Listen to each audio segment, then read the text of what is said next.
할렐루야. 아멘. 바로의 죄악보다 이스라엘의 죄악이 더 크다라고 그렇게 말씀하죠. 그런 가운데 하나님께서 이스라엘 백성들을 살리고자 이렇게 일을 행하십니다. 아까 그 영상에도 나왔듯이 하나님께서는 기회를 주시는 분이신 줄 믿습니다. 우리 7번째 재앙, 우박 재앙의 개요를 한번 보도록 하겠습니다. 여러분들 성경책 출애굽기 9장을 이렇게 펴놓으시고 이렇게 함께 보면서 나아가시면 좋을 것 같습니다. 제 7번째 재앙은 하늘에서 우박이 내린 재앙이었습니다. 우박의 무게 때문에 식물이 꺾여서 죽거나 얼어 죽기도 했습니다. 우박은 우레를 동반할 때가 많으며 사람과 농작물에 치명적인 피해를 주기도 합니다. 그래서 여호수아 10장 11절 말씀에는요, 그들이 이스라엘 앞에서 도망하여 베토론의 비탈에 내려갈 때에 여호와께서 하늘에서 큰 덩이 우박을 아세가에 이르기까지 내리우심에 그들이 죽었으니 이스라엘 자손의 칼에 죽은 자보다 우박에 죽은 자가 더 많았더라. 하나님께서 이방 나라 사람들을 우박으로 죽이시거든요. 그럼 한번 생각해 보세요. 그 뒤에 가로 안에 말씀해 보면 그러면 그 우박에 이스라엘 군대들은 죽지 않았을까? 지금 이스라엘 군대들이 어떻게 해요? 베토론 비탈에서 내려갑니다. 누구를요? 그들을 이제 죽이려고 내려가는 거죠. 그런데 큰 덩이 우박을 아세가에 이르기까지 하나님께서 우박을 내리셨는데 그 우박은 누구를 피해서 이스라엘 군대만 피하고 이방 나라의 군대들만 어떻게 했습니까?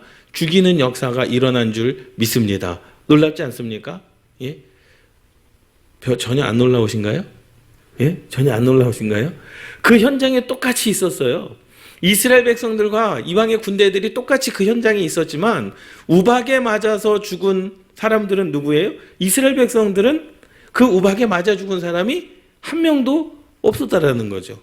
뭐 다른 지역에 있었다라고 하면 이해가 돼요. 예? 이스라엘 군대는 여기 능곡에 있고 이방 군대는 파주에 있었다 이러면 이해가 되는데 한 곳에 한순간에 그들이 있었지만 하나님께서 이스라엘의 군대를 살리신 줄 믿습니다. 이게 하나님의 역사 아니겠습니까? 애굽에 내린 우박 재앙은요, 중한 우박입니다. 그러니까 큰 우박이었다는 거죠. 매우 크고 무거워 짐승이나 사람이 맞으면 죽을 수 있는 치명적인 것이었음을 말씀하고 있습니다. 또한 내리리니라고 하는 단어는 비가 오다라는 뜻입니다. 우박이 마치 비 오듯이 쉼없이 계속 내리고 있었다라고 말씀해주고 있는 겁니다. 그 우박의 재앙의 목적은 있죠. 우박 재앙에서 출애굽과 관련된 단어를 많이 사용하고 있습니다.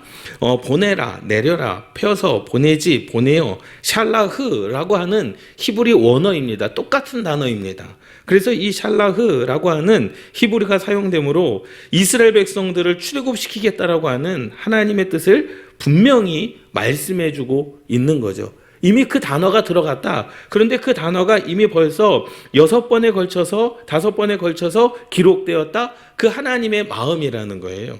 출애굽 재앙의 목적, 이스라엘 백성들을 뭐하라? 내보내라 라는 거죠. 그래서 바로 왕은 우박 재앙 후에 그렇게 고백을 해요. 우박 재앙이 임할 그때에 바로가 고백을 합니다. 여호와는 의로우십니다라고 고백을 하고 세상이 여호와께 속한 줄 알겠습니다. 그리고 내가 죄인입니다. 라고 우박이 내릴 그 상황 가운데서는 뭐합니까? 회개를 합니다. 그런데 우박이 그치고 나서 또 해요? 그의 마음이 돌변하죠. 그래서 사실 바로 왕만 그러겠습니까? 저와 여러분들도 그럴 때 있지 않습니까? 발등에 불이 떨어졌을 때 우리가 막 기도해서 하나님 이렇게만 해주시면 이 문제만 해결해 주신다면 내가 하나님을 전적으로 믿고 신뢰하며 봉사하고 헌신하겠습니다라고 기도하지만 그 문제가 해결되어지면 우리의 신앙이 식어지고 안 하면 어때 이러한 게 사실 바로가 아니라 믿음의 사람 속에서도 이러한 악함이 존재함을 깨달으시기 바랍니다. 그래서 우리는 여전히 하나님을 의지해야 되고 하나님께 지혜를 간구해야 되는 줄 믿습니다. 재앙 예고의 시작입니다. 위에 보면 7번째 맨 위에 보면은요. 1번부터 7번까지의 재앙이 있는데요. 연거퍼서 일어납니다. 지난주에도 계속해서 말씀을 드리지만 하나님의 재앙이 1년에 한 번씩 일어난 것이 아니라 재앙이 있는 그날에 또 재앙이 임하고 재앙이 임한 그 다음 날에 또 재앙이 임하고 그래서 한 14일 정도 되는 총 2주 정도 되는 지금 우박 재앙까지 2주 정도 되는 그 기간 가운데 재앙이 끊이지 않고 계속적으로 일어나고 있었다라는 거예요. 그러니 얼마나 애굽 사람들은요 살기가 힘들었겠습니까? 정말로 진짜 미치도록 죽고 싶을 정도의 그러한 마음이지 않겠습니까? 출애굽기 9장 13절에서 19절 말씀에 우박 재앙을 예고하십니다. 하나님께서 모세에게 아침에 일찍이 일어나 바로 앞에 서서 우박 재앙을 예고하라라고 말씀을 하세요. 그리고 이제 내가 이번에는 모든 재앙을 내 마음과 내 신하와 내 백성에게 내려 온 천하에 나와 같은 자가 없음을 알게 하리라 라고 하셨고 또 9장 18절 말씀에 내일 이맘때면 내가 중한 우박을 내리리니 애굽 개국 이래로 그 같은 것이 있지 않던 것이리라 라고 말씀을 하십니다. 모세가 하늘을 향하여 손을 들었지만 출애굽기 9장 23절 말씀에는 여호와께서 라고 말씀을 해요. 모세가 손을 들었지만 그 일을 행하시는 분은 누구시다라고 말씀하는 거예요? 여호와 하나님이 행하셨다라는 거죠. 그래서 여호와께서 뇌성과 우박을 보내시고 여호와께서 우박을 애굽 땅에 내리심에라고 말씀합니다. 그 일을 행하시는 분은 하나님이신 줄 믿습니다. 그런데 하나님은 진짜 은혜롭고 자비로우신 하나님이시죠. 우박 재앙을 뭐 하셨습니까? 전날에 예고하셨습니다. 그러니 뭐 하면 돼요? 예고했으니 그 예고한 것을 듣고 바로의 신하들 중에도 본문 말씀에 보면 바로의 신하들 중에도 그 하나님이 모세를 통하여 하신 예고의 말씀을 듣고 뭐 한 자가 있어요? 들에서 자기들의 가축들과 자기의 종들을 집으로 들였던 사람들은 그 가축들이 죽지 않았고 종들이 죽지 않았음을 믿습니다. 기회를 주신 거죠. 하나님께서 기회를 주시잖아요. 노아의 방주도 보세요. 하나님께서 기회를 주시지 않습니까? 살 기회를 그들에게 주시는데 그들이 그것을 깨닫지 않았다라는 거죠. 뒤에 가면 이제 나옵니다. 이 재앙의 결과입니다. 재앙의 결과는요. 첫 번째로 이삭이 나온 보리와 꽃이 핀 삼이 상하였습니다. 보리와 삼은 보통 3월 말경에 수확하는 것으로 알려져 있는데요.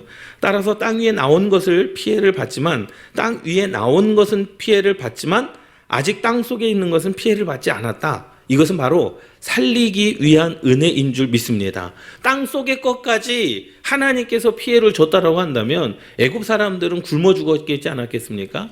그런데 핀 것에만 나온 것만 해를 가하고 또 모든 것을 다 가하지 않았습니다.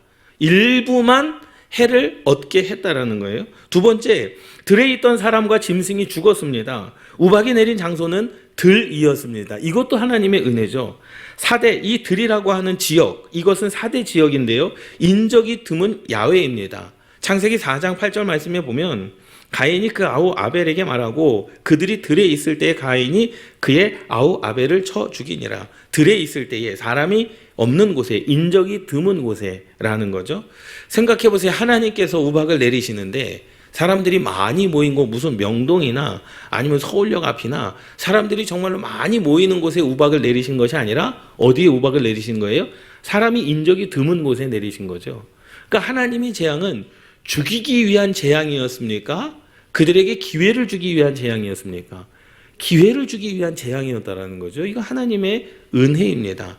오늘 본문 말씀에도 나와요. 하나님께서 연병을 너희들에게 보내어 바로 왕과 애굽의 백성들을 한 번에 치실 수도 있다. 할렐루야. 하나님께서 뭐가 아쉬워서 바로 왕에게 10번의 기회를 주십니까? 하나님께서 뭐가 아쉬워서 10가지 재앙을 애굽 백성에게 내리겠느냐라는 거예요. 한 번에 하나님께서 그래 내가 애굽 나라를 망하게 하리라. 그래서 애굽 왕의 바로와 그의 신하들과 그의 모든 백성들을 다 한순간에 병으로 말미암아 전염병으로 말미암아 애굽 사람만 죽게 하고 이스라엘 백성들만 살게 하셨다라고 한다면 출애굽도 굉장히 편하지 않았겠습니까? 그런데 하나님은 죽이기 위한 재앙이 아니었음을 믿습니다. 그래서 우박이 내린 장소가 도시가 아니라 사람들이 많이 모인 곳이 아니라 바로의 궁이 아니라 들이었다는 것은 죽이기 위한 재앙이 아니라 경고의 재앙이었음을 믿습니다. 할렐루야. 그래서 하나님께서 우박 재앙으로 치명적인 결과를 당하지 않도록 애굽에도 미리 뭐 하셨습니까? 경고하셨습니다. 그러니 내일은 들에 나가지 마라. 그리고 들에 가축과 종들이 있다면 어떻게 해라? 불러들이라는 거죠. 출애굽기 9장 19절 이제 보내어 내 생축과 내 들에 있는 것을 다 모으라. 사람이나 짐승이나 무릇 들에 있어서 집에 돌아오지 않는 자에게는 우박이 그 위에 내리리니 그것들이 죽으리라 하셨다 하라. 경고하신 거예요. 그들을 살리시기 위하여 뭐 하신 거예요? 경고하신 거예요. 죽이기 위한 재앙이 아닙니다. 그러나 애굽 사람들이 평상시에 경험한, 굉장히 중요하죠. 평상시에 경험한 우박은 사람이나 짐승의 목숨을 빼앗아갈 정도가 아니었기 때문에 이 말씀을 마음에 두지 않고 소홀히 여긴 자가 많았습니다. 그들이 과거의 역사를 봐도 우박이 내리긴 내렸어요. 그런데 생명을 위협할 만한 우박이 아니었습니다. 그러니 자연적으로 하나님의 말씀을 어떻게 하는 거예요? 소홀히 하게 됐다라는 거죠. 야, 우박이 내려봤자 우박이지. 우리 우박 경험해봤잖아. 이제까지 일평생을 살면서 우박이 내려온 적 봤지만 사람을 위협할 만한, 생축을 위협할 만한 그러한 우박은 내리지 않았다라고 그들이 어떤 겁니까? 파악을 한 거죠. 이것이 우리의 실수인 줄 믿습니다. 할렐루야. 그러니까 하나님 말씀 앞에는요, 우리의 경험은 아무런 소용이 없음을 믿습니다. 할렐루야. 내 생각과 정반대되는 말씀을 하나님께서 하신다 할지라도 하나님의 말씀이 말씀을 깨달으시기 바랍니다. 절대로 하나님의 말씀을 소홀히 여겨서는 안 된다라는 거죠. 그들은 생축과 들에 있는 것들을 집으로 들이지 않았기 때문에 그것들이 모두 무참히 죽어 큰 피해를 입었다는 겁니다. 그러나 출애굽기 9장 20절 말씀에 보면 바로의 신하 중에도 하나님의 말씀을 두려워하는 자들은 그 종들과 생축을 집으로 피하여 드렸습니다. 할렐루야. 할렐루야. 뭐 하는 자들은? 하나님의 말씀을 두려워하는 자들은. 여러분, 어떠한 말씀이든지 간에 여호와 하나님의 말씀을 두려워하시기를 주님의 이름으로 축원합니다. 그러니까 두려워하다라는 것은 무서워하다, 뭐 그것을 피하다, 그것이 아니라 하나님의 말씀이 이루어질 것을 믿으시라는 거예요. 믿습니까? 하나님의 말씀이 이루어질 것을 믿으면 내 삶 가운데 하나님의 말씀대로 사는 역사가 일어날 것이고, 아까 전에 말씀처럼 에덴 동산이 회복되는 역사가 일어날 것이고, 문제가 해결되어지는 역사가 일어날 것인 줄 믿습니다. 하나님의 말씀을 두려워하는 자들은 생축한 것과 종들을 다 뭐 했습니까? 구해낸 자들인 줄 믿습니다. 할렐루야. 그러니까 하나님의 말씀을 절대로 내 생각과 뭐 해서는 안 돼요? 견주어서는 안 된다라는 거죠. 내 경험도 하나님의 말씀 앞에서는 죽어야 되고, 내 생각도 하나님의 말씀 앞에서는 죽어야 되고, 내가 일평생을 이렇게 살았는데, 베드로도 보세요. 베드로도 어부이지 않았습니까? 예수님께서 깊은 데로 가서 그물을 내리라는 거예요. 자기의 경험, 하나님의 말씀을 소홀히 했다라고 한다면 나는 절대로 깊은 데로 가서 그물을 내리지 않겠습니다 라고 말했다라고 한다면 베드로는요, 그 경험, 주님의 역사를 경험하지 못했을 것을 깨달으시기 바랍니다.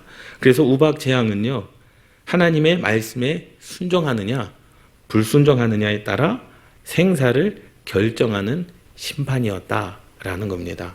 순종하였던 자들은 생명을 거둬들인 자들이고, 불순종한 자들은 사망이 그들 가운데 임하여진 줄 믿습니다. 그래서 우리는요, 짧은 인생에서 얻은 우리들의 적은 경험과 얕은 지식을 가지고 하나님의 말씀과 견주거나 대결하려는 것은 가장 어리석은 일인 줄 믿습니다. 우리는 인간의 경험이나 얕은 생각을 내려놓고 영원한 하나님의 말씀을 온전히 붙잡는 자가 되어야 되는 줄 믿습니다. 아멘. 그리고 세 번째로는요, 재앙의 결과는요, 밭에 있는 모든 것을 쳤고 들의 모든 나무를 부러뜨렸습니다. 출애굽기 9장 25절 우박이 애굽 온 땅에서 사람과 짐승을 물어나고 무릇 밭에 있는 것을 쳤으며 우박이 또 밭의 모든 채소를 치고 들의 모든 나무를 꺾었으되 라고 말씀하고 있습니다. 여기서 꺾었으되 라고 하는 이 원어의 뜻은 깨뜨리다, 부수다, 산산이 부수다 라는 뜻입니다. 우박이 얼마나 위협적으로 쏟아졌는지 나뭇가지가 부러지는 정도가 아니라 나무의 몸통까지 산산이 부서질 정도였습니다. 모든 채소와 모든 나무에 사용된 모든이라고 하는 단어는요 100% 그러니까 들에 있던 모든 나무들이 다 산산이 조각났다라고 하는 것을 의미하는 것이 아니라 하나님께서 정하신 분량이 다 찼음을 의미하는 줄 믿습니다. 할렐루야. 그러니까 하나님께서 정하신 것만큼 하나님께서 행하셨다라는 거예요. 그래서 땅 속에 있는 것은 살리셔서 그들을 뭐하게 하셨습니까? 살게 하신 줄 믿습니다. 그리고 땅 위에 들 위에 있는 그 풀이나 들 위에 있는 것들조차도 하나님께서 다 멸하지 않으셨다라는 거죠. 그래서 뒤에 보면은요 8번째 9번째 이제 메뚜기 재앙에도요 메뚜기 재앙 때에도 우박 재앙을 면하고 남은 채소와 나무들이 있다고 말씀합니다. 출애굽기 10장 출애굽기 10장 5절 말씀에 보면 메뚜기가 지면을 덮어서 사람이 땅을 볼 수 없을 것이라. 메뚜기가 내게 남은 그것 곧 우박을 면하고 라고 말씀하고 있잖아요. 그러니 우박 때에 하나님께서 그 땅 가운데 있는 남은 곡식들 그러니까 모든 것을 다 하나님께서 심판하지 않으셨다라는 거죠. 살 수 있는 길을 열어 놓으신 줄 믿습니다. 하나님의 백성이 아닌 애굽 백성들에게도 살 기회를 주셨고 살 수 있는 길을 열어 주신 줄 믿습니다. 그래서 우박을 면하고 남은 것을 먹으며 너희를 위하여 들에서 자라나는 모든 나무를 먹을 것이며 여호와께서 모세에게 이르시되 애굽 땅 위에 내 손을 내밀어 메뚜기를 애굽 땅에 올라오게 하여 우박에 상하지 아니한 그러니까 우박에 상하지 아니한 밭에 채소가 남아 있었다라는 사실입니다. 할렐루야. 예. 그래서 그 모든 것이라고 하는 것은 하나님께서 정하신 분량이다. 그리고 이제 재앙의 4번째 결과는요. 우박과 함께 뇌성이 발하고 불이 내려왔습니다. 하나님께서 비와 우박과 뇌성을 보내시고요. 불을 내려 땅에 달리게 하셨습니다. 그러니까는 우박도 내렸고 큰 우레, 천둥 번개처럼 소리가 났고 거기에 또 뭐까지요? 불까지 달리게 하셨다. 이 말은 온 땅 가운데 불로 심판하신 것처럼 불이 임하였다라고 말씀을 하는 거예요. 말이 달리는 것처럼 불이 땅을 휩쓸고 갔다라는 말씀이죠. 그런데 뇌성은 출애굽기 19장 16절에서 하나님께서 시내산에 강림하실 때 아까 영상에서 보지 않았습니까? 하나님께서 시내산에 강림하실 때 우레와 나팔 소리 모두 히브리어 콜을 사용하고 있습니다. 그러므로 뇌성은 하나님의 현현을 나타내는 것으로 이제 바로 왕이 쫓겨나게 될 것을 암시하는 거죠. 그런데 이것을 요한복음 예수님께서도 말씀을 하셨어요. 요한복음 12장 29절 곁에 서서 들은 무리는 천둥이 울었다고도 하며 또 어떤 이들은 천사가 그에게 말하였다고도 하니 그러니까 하나님께서 예수님께 말씀하실 때 천둥과 같은 소리 그러니까 하늘이 울었다라는 그러한 표현을 했습니다. 우레와 뇌성 아니겠습니까? 그리고 요한복음 12장 31절 말씀에 보면 이제 이 세상의 심판이 이르렀으니 이 세상 임금이 쫓겨나리라. 어느 때? 하나님께서 이 땅 가운데 임하실 때. 하나님께서 이 땅 가운데 재림하실 때에는 예수님께서 재림하실 때에는 큰 우레와 같은 소리로 임하실 것이다라는 거죠. 온 세상이 나팔 소리, 우레와 같은 소리. 그런데 이 소리가 언제? 우박이 내릴 때 하늘에서 그 땅 가운데 애굽 땅 가운데 우박이 뇌성이 있었다. 그러니 그 땅 가운데 왕이 뭐 하는 거예요? 쫓겨나리라. 그 땅 가운데 왕은 누굽니까? 바로 왕이 쫓겨날 것이다 라고 말씀해 주고 있는 거죠. 그래서 하늘에서 뇌성이 울리면서 수많은 우박 덩어리들이 활활 타는 불덩이와 섞여 쏟아졌으니 이것은 애굽이 생긴 이래로 전혀 없던 일이었습니다. 그러니 얼마나 무서웠겠어요. 그런데 하나님 참 은혜스럽지 않습니까? 그것을 사실 눈으로 보는 거예요. 왜? 도시에 있던 사람들은 들에서 일어나는 일을 멀리서 다 지켜보고 있지 않았겠습니까? 물론 바울도 그것을 지켜보고 있었겠죠. 그리고 들에서 하나님의 말씀을 두려워하여 들에서 종들을 피난시키고 가축들을 피난시킨 사람들은 야, 하나님의 말씀을 두려워하길 잘했구나, 살았구나, 그렇게 한 사람들도 있었지만 바로의 신하들 중에서는 하나님의 말씀을 뭐하여 소홀히 여겨 하나님의 말씀을 귀담아 듣지 아니하여 자기의 가축들이 지금 생축하는 것들이 들에서 죽어가는 것을 보고 자기의 종들이 죽어가는 것을 보고 얼마나 두려웠겠느냐라는 겁니다. 하나님의 재앙은, 하나님의 말씀은 반드시 임하여지는 줄 믿습니다. 아멘. 다섯 번째로, 재앙에 대한 이제 바로의 반응은 어땠느냐? 바로의 반응은요, 첫 번째는 회개했습니다. 그리고 두 번째는 뭐 했습니까? 다시 완악해졌습니다. 일곱 번째 재앙은 바로의 마음에 내린 재앙이었습니다. 우박 재앙은 대상 가운데 특이한 표현은 출애굽기 9장 14절에 내가 하나님께서 이번에는 모든 재앙을 바로 마음에 내리겠다라고 하신 말씀입니다. 이것은 일곱 번째 재앙이 앞에 나오는 6가지 재앙과 구별됨을 뜻하는 거죠. 마음의 재앙이 내린다는 것은 재앙으로 인하여 바로 왕의 마음이 극심한 고통을 받아 한치의 안정도 없이 불안과 공포 속에 있을 것을 말씀해주고 있습니다. 결국 바로 왕은 그 마음이 혼란하여 갈피를 잡지 못하고 합리적인 판단을 도무지 할 수 없었을 것입니다. 특히 하나님께서 내가 이번 7번째 우박 재앙에는 이라고 말씀하시면서 바로의 마음에 지금까지의 재앙과는 혹독하게 강력한 재앙을 내리시겠다라는 말씀입니다. 바로는 이미 여러 차례의 재앙을 받았으나 그 완고함을 버리지 못했습니다. 그는 하나님께서 하시려고만 했다면 벌써 그의 생명을 거두어 가실 수도 있었다는 사실을 알지 못했습니다. 그렇죠? 하나님께서 하실 수 있는데 안 하신 거죠. 전염병을 내려 바로 왕과 바로의 신하들을 한순간에 죽게도 하실 수 있었지만 하지 않으셨음을 그는 깨닫지 못했습니다. 이에 대해 하나님께서는 앞서 행하신 악질 재앙으로 바로와 그 백성을 능히 진멸시킬 수 있었다는 사실을 바로에게 주지시키셨습니다. 오늘 본문 9장 15절 말씀에 그렇게 나와 있죠. 내가 너를 죽일 수도 있었는데 그렇게 하지 않았다는 겁니다. 그래서 바로는요, 하나님의 권능을 두렵게 알고 자신의 죄를 고백했습니다. 우박재앙을 겪은 후에 바로는 모세와 아론을 불러서 이번은 내가 범죄하였노라.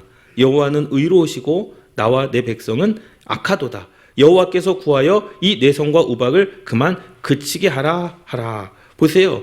이 바로가 고백합니다. 내가 뭐하였다다? 범죄하였노라. 내가 죄인입니다. 고백합니다.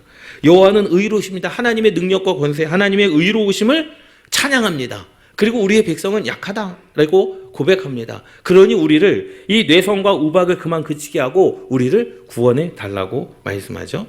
내가 너희를 또 뭐하리니? 보내리니 너희가 다시는 머물지 아니하리라. 내가 너희를 보내줄 테니 제발 이 우박과 우레와 불의 재앙을 그쳐달라라고 말합니다. 바로는 우박 재앙에 동반된 뇌성을 하나님의 뇌성으로 알고 하나님의 권능을 두렵게 느꼈던 것입니다. 바로의 회개는 그런데 철저한 회개가 아니었습니다. 얼마나 완악합니까? 바로가 처음으로 이번은 내가 범죄하였노라 라고 고백했지만 그것은 철저한 회개가 아니었습니다. 다만 이전 재앙보다 훨씬 무서운 뇌성과 불덩이와 우박이 떨어질 때 공포에 질렸고 그 두려움 속에서 속히 벗어나려는 얄팍한 마음으로 말로만 번지르르하게 고백하였던 것입니다. 그러니까 말로만 고백한 거죠. 말로만 고백하고 말로만 죄인입니다. 말로만 잘하겠습니다. 하나님이 왜 그것을 모르시겠습니까? 그래서 모세는 그러나 왕과 왕의 신하들이 여호와 하나님을 아직도 두려워 아니할 줄을 내가 아나이다. 아멘. 여러분 보세요. 모세조차도 그 고백을 무엇으로 봤어요?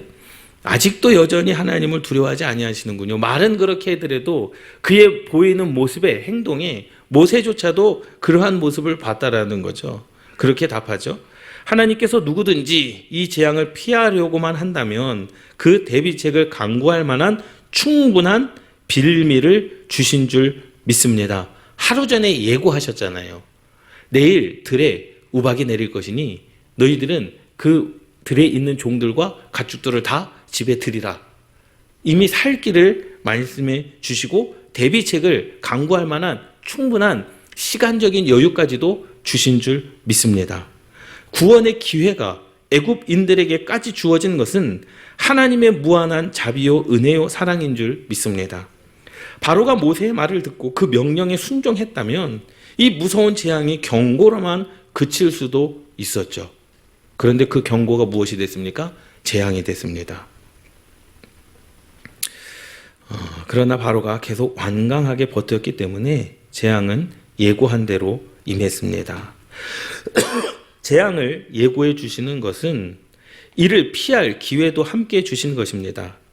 그렇기 때문에 하나님의 은혜를 헛되이 받지 않는 자는 최후 심판날에 영원한 사망에서 벗어날 수 있습니다. 할렐루야. 하나님께서 기회를 주시고 또 하나님께서 피할 그 말씀을 허락하여 주시는 줄 믿습니다. 그래서 이사야 49장 8절 말씀에 보면 여호와께서 이같이 이르시되 은혜의 때에 내가 내게 응답하였고 구원의 날에 내가 너를 도왔도다 라고 하는 이 말씀은 하나님께서 심판이 내리는 그 때에도 하나님의 은혜가 임한다라는 거예요. 심판이 내릴 그 때라도 회개하고 돌이키면 하나님께서 그때의 재앙의 날, 죽음의 날에 그 날을 무엇으로 바꾸어 주시는 거예요? 구원의 날로 바꾸어 주시는 줄 믿습니다. 할렐루야. 같은 날이었어요. 같은 날에 들의 우박과 뇌성과 불이 임하였습니다. 그런데 말씀에 순종한 사람들은 구원의 날이었지만 말씀에 불순종한 사람들은 재앙의 날, 심판의 날이었는 줄 믿습니다. 할렐루야. 은혜의 때, 구원의 날. 그러나 믿지 않는 사람들에게는 그때는 재앙의 때, 하나님의 심판의 날임을 깨달으시기 바랍니다. 히브리서 4장 16절 그러므로 우리는 긍휼하심을 받고 때를 따라 돕는 은혜를 얻기 위하여 은혜의 보좌 앞에 담대히 나아갈 것이니라. 그러니 그 주님은 어떠한 하나님? 긍휼하신 하나님이라는 거죠. 긍휼하신 하나님. 그러니 여러분 우리가 재앙 가운데 있다 두려워하지 마십시오. 그 재앙 가운데서도 하나님은 피할 길을 허락하여 주시는 줄 믿고 그 재앙 가운데서 저와 여러분들을 살리실 것을 믿고 그 재앙 가운데서 하나님께서는 우리들에게 기회로 허락하여 주신다는 사실을 믿습니다. 할렐루야. 그리고 계시록 18장 4절 8절 말씀에 보면 하늘로부터 다른 음성이 나서 이르되 내 백성아 거기서 나와 그 죄에 뭐하지 말고 참여하지 말고 그리고 그가 받을 재앙들을 받지 말라. 하나님께서 경고하시고 경고하시고 그들에게 말씀을 주시지 않습니까? 그곳에서 나오라는 거예요. 재앙의 때, 그때 그곳에서 나와라. 죄에 참여하지 말아라. 그가 받을 재앙들을 받지 말아라. 하나님께서 여전히 저와 여러분들을 향하여 살리는 말씀, 살 길을 열어주시고 가르쳐 주시는 줄 믿습니다. 할렐루야. 그래서요, 바로는 재앙이 끝난 후 밑에 보도록 하겠습니다. 바로는 재앙이 끝난 후 돌변하여 오만한 태도를 보였습니다. 출애굽기 9장 35절에 바로의 마음이 강팍하여 이스라엘 자손을 보내지 아니하였으니 라고 말씀하고 있습니다. 그와 그 신하가 일반이라 라고 한 것으로 보아 그의 신하도 그때까지 바로와 똑같은 마음이 완강한 상태였다라는 거죠. 사람이 하나님의 징벌 책망을 받고도 계속 완고한 마음으로 범죄하면 결국 파면을 만나게 된다는 사실을 믿습니다. 하나님의 재앙은 죽이기 위한 재앙이 아니라 경고의 재앙인 줄 믿습니다. 이 재앙은 말씀에 순종하느냐 불순종하느냐, 순종하면 살 수 있지만 불순종하면 죽게 되는 역사가 일어난다라고 보여주시는 거죠. 사무엘상 15장 23절 하나님께서 사무엘을 통하여 사울 왕에게 하시는 말씀입니다. 이는 거역하는 것은 점치는 죄와 같고 완고한 것은 사신 우상에게 절하는 죄와 같음이라 라고 말씀하죠. 그러니 하나님의 말씀을 버리는 자들은요 죽을 수밖에 없는 거죠. 하나님의 말씀을 소홀히 하는 자들은요 재앙이 임할 수밖에 없는 거예요. 하나님께서 말씀하시는 것 우리가 경험이 왜 없겠습니까? 왜 판단할 수 없겠습니까? 그러나 하나님의 말씀 앞에는 우리의 경험, 하나님의 판단 앞에 우리의 판단은 아무것도 아님을 깨달으시기 바랍니다. 하나님은요 만유해 주지 아니십니까? 천지를 주관하시는 분인 줄 믿습니다. 잠언서 6장 14절 15절 말씀에 보면 그의 마음에 패역을 품으며 항상 악을 꾀하여 다툼을 일으키는 자라. 그러므로 그의 재앙이 갑자기 내려 당장에 멸망하여 살 길이 없으리라. 불순종할 자들에게는 살 길이 없어지지만 순종하는 자들에게는 살 길이 열려지는 역사가 일어난다는 사실을 믿습니다.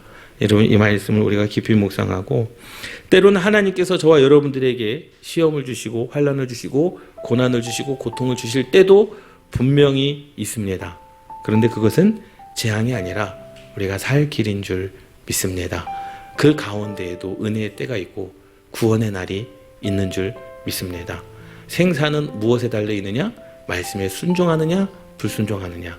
순종함으로 사는 역사가 저와 여러분들 가운데 있기를 주님의 이름으로 축원합니다. 아멘. 기도하시겠습니다.